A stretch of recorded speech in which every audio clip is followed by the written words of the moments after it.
In the year 2019, the world witnessed more than 213 internet shutdowns across the globe. But what is more worrying is that India topped this list with 121 internet shutdowns alone. This data was presented by the digital advocacy group Access Now in their annual Keep It On report. In the modern world, internet is the backbone of any economy, which gets intensified in the case of a developing nation like India. On one hand, we have programs like Digital India and a colossal move to make India a cashless economy, while on the other hand, we have recurring shutdowns. Case in point, Jammu and Kashmir and the recent ban on the environment advocacy group Let India Breathe. Both these ideas do not seem to go hand in hand, which is surprising at least since our country is the second largest internet user base. But have you ever wondered what sets India apart that makes all these shutdowns and bans possible? What policies and framework have led to India becoming the democracy with the longest ever shutdown? And how as an individual all these factors affect your life and digital freedom? Let's try and find out.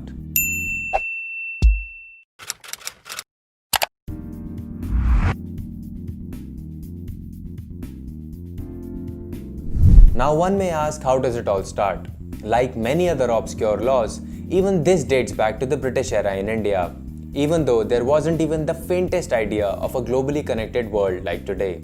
A set of rules known as the Temporary Suspension of Telecom Services, Public Emergency or Public Safety Rules 2017 have been enacted by the Indian Telegraph Act 1885 and empower the Secretary of the Indian Government or the Secretary to a regional government to temporarily suspend telecommunication services in any part of the nation. The decision must, however, be considered by a review committee within 5 days of its instatement. A report citing the reasons for the order must be sent to the review committee by the following day.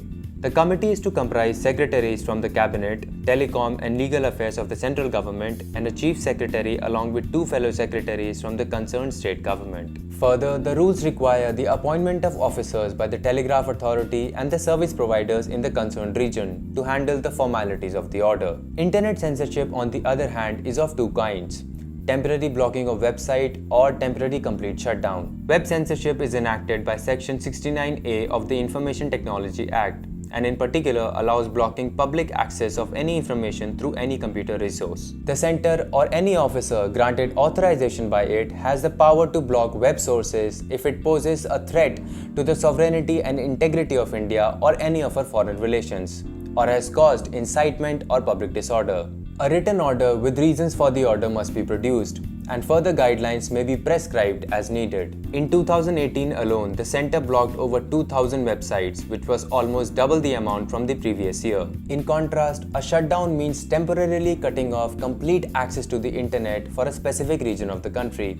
The order is empowered by Section 144 of the Code of Criminal Procedure. While the guidelines mentioned in the suspension of telecom services rules now apply to the process of internet shutdowns, until 2017, it gave immense power to magistrates. The law stated that a district, subdivisional or executive magistrate authorized by the state government can order a temporary shutdown to maintain public order, prevent riots or facilitate the health and safety of individuals. A written order stating the material facts of the order is to be provided. The order can extend to an individual or a set of individuals or a particular area. Further, the Act lays down timelines. An order will not remain in force for more than 2 months until the state government deems it necessary for extension, which will expire in 6 months from the date of issuance by the magistrate.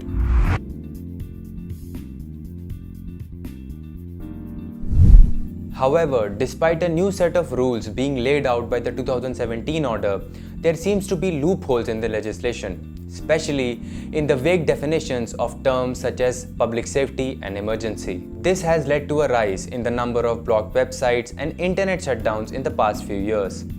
Let us take a look at some of the recent cases of internet and web censorship. In the past, the Act has been used to block more than 800 porn sites, 40 US-based separatist Khalistani movement pages, and more recently, 59 apps and websites that are allegedly of Chinese origin. Furthermore, following the 2020 draft notification for the EIA, 3 environmental activism pages were blocked for sending email appeals to the Environment Minister in protest of the amendments. Fridays for Future, There Is No Earth P, and Let India Breathe had their websites blocked. Additionally, Internet Shutdown Tracker reported that since 2012, India has implemented 413 shutdowns, with 2018 and 2019 exceeding 100 lockdowns each. Rajasthan and Kashmir have the highest record of lockdowns state-wise, with 68 and 206 instances respectively.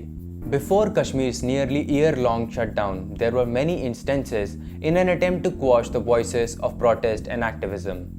One of the most recent cases was during the protests against the CAA and NRC. Widespread activism erupted in many parts of the country, and to minimize the impact of the protest, the government began implementing shutdowns.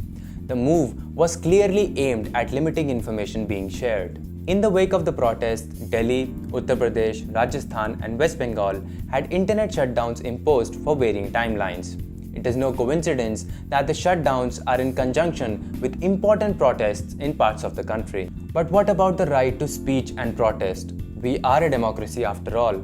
Are there any systems or checkpoints put in place to protect the rights of the individuals? Have the regulations put in place by the Supreme Court been followed? Has adequate redressal been provided to the citizens? Have internet shutdowns caused more damage than they should have?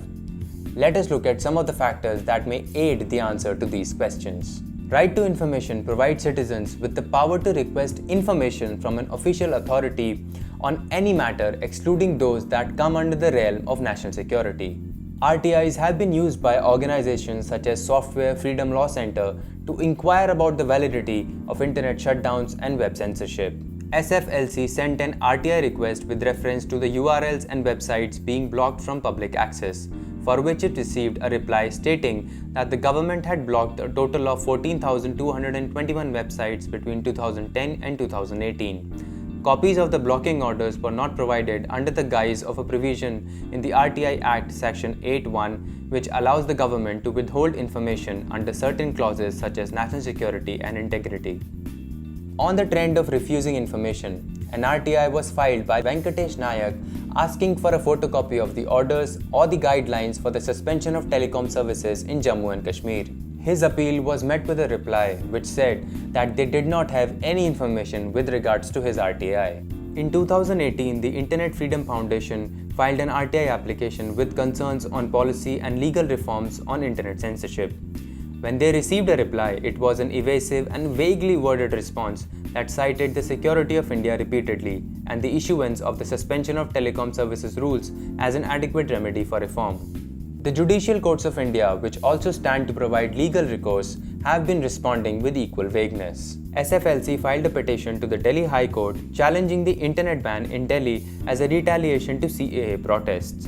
The petition brought to question the validity of the ban being ordered by the DCP Special Cell in accordance with the rules of the suspension of telecom services 2017. The petition also presented a conflict between the arbitrariness of the order and the fundamental rights, in particular the freedom of speech and life.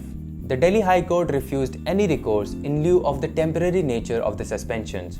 Neither did it accept the petition, nor did it provide any remedy on the arbitrary activities of internet suspension. Let us refer back to the questions posed earlier.